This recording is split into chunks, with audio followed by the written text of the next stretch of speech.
And the way I've played Mechanist with this play... Is it Gallimancer or is it Mechanist?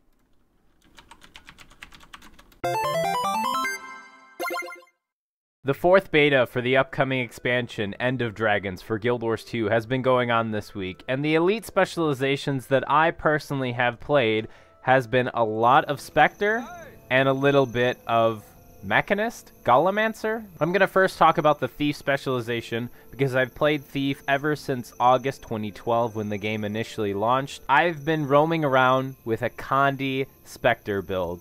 It's super fun because not only am I high condition damage, but I'm also a giant tank. No one can touch me. Well, I mean, they can touch me, but they can't really bring me down. I'm running dire gear. Bruh. And many Guild Wars players, when they see dire gear, they think, ew. But let me go ahead and show you some gameplay footage as to why I personally love dire gear. Round one, fight!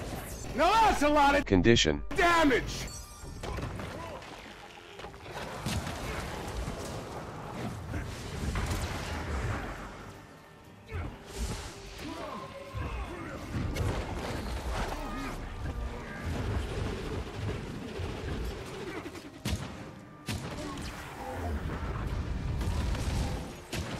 Knockout! Round two, fight!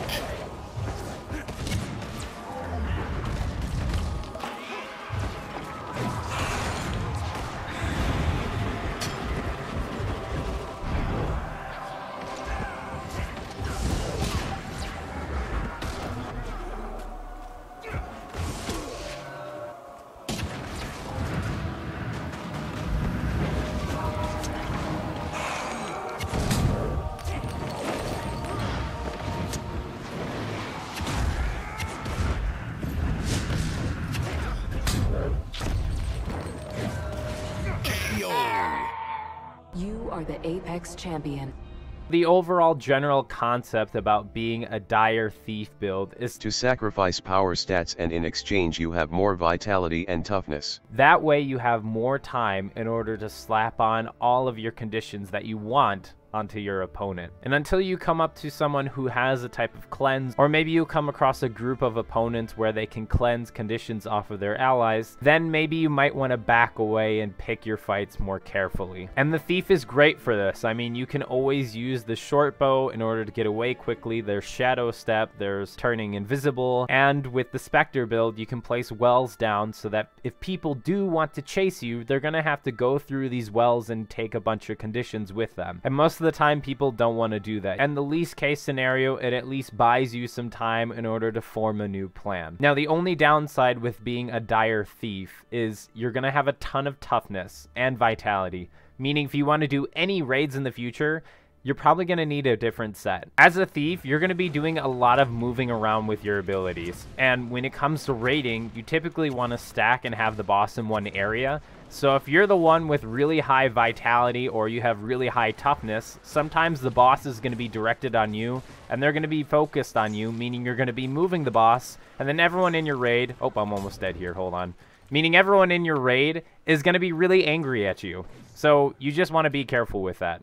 And oh my gosh, I survived. I survived with 313 health. Let's go, baby. There's many people who view Thief in this game as this squishy class who can also do a ton of damage if they can get their hands on you. However, that's not how I play Thief. I literally run at people full force. I know in advance that if I have the time, I can do way more damage with the conditions, and I can stay alive with my really high vitality and my extremely high toughness. So it is a trade-off, and maybe you as a Thief player, you might not enjoy that, but I personally have been playing like this for the game for several years, and I really enjoy it. I highly recommend checking it out. Just to show you guys real quick, these are the traits that I'm running. I have Deadly Arts, I have Trickery, and I have the Specter class. With the utilities, you can kind of mix some things up, whatever fits your playstyle. Primarily, you want to focus on doing conditions, so I highly recommend Well of Sorrow, and also having some type of Venom within your utility playset. However you enjoy playing Thief, you can use some of those utilities, but I do recommend having some type of utilities that can slap some conditions on your opponents. Now let's go ahead and talk about the brand new class, the Mechanist. And the way I've tried Mechanist with this beta is with Dire. Bruh. Yeah, I know. Some of you are probably watching this video and saying, gross, why would you use Dire gear with Mechanist? And the reason being is because I have an engineer with Dire gear, and I don't have a lot of gold in the game, so I'm just trying to make this kind of build work.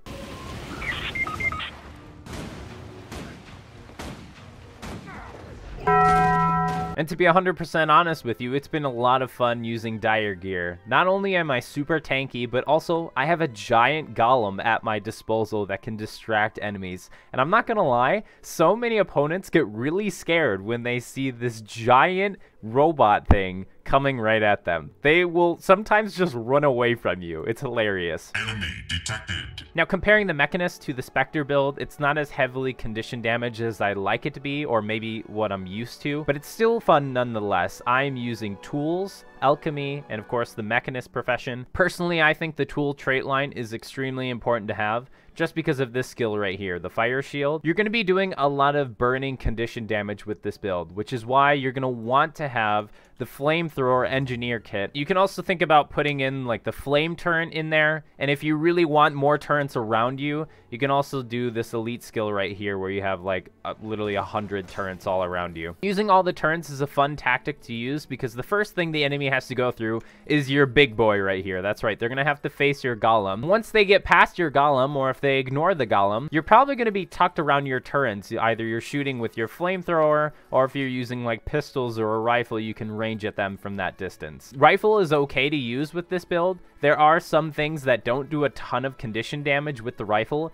so if you're looking for something that hits heavier, I highly suggest using the pistols instead. There's only a couple downsides with the Mechanist. One of the first ones is if your golem is focused on fighting some other enemy and they're miles away from you, you're kind of by yourself, and you don't have your toolkit on your disposal like you do with all the other engineer professions, so you're a little fragile in this sense. Having Dire gear makes you a little bit more tanky, so you're alright, you can kind of escape in some situations. But still, you're heavily reliant on your golem. And if you're using turrets, in some situations, it's really hard to bait enemies into it. Like world versus world, you'll probably just get swamped sooner or later with tons of enemies. So if you set up a little camp, don't get too comfortable, because sooner or later a Zerg will come through and will just bulldozer over you. But with Mechanist, this is the most fun I've ever had with Engineer in a long time. Scrapper was fun for a little bit back in Heart of Thorns. Hollowsmith is okay, but the playstyle for Mechanist is super impressive. It's a blast to play. You can jump in with a power build, you can use this Condi build if you want. Really try it out. I highly recommend playing Mechanist. These were all the elite specializations that I personally got to try during this beta. And if you played any other of the professions out there, let me know in the comment section down below. Thanks for watching, and as always, stay hydrated, gamers.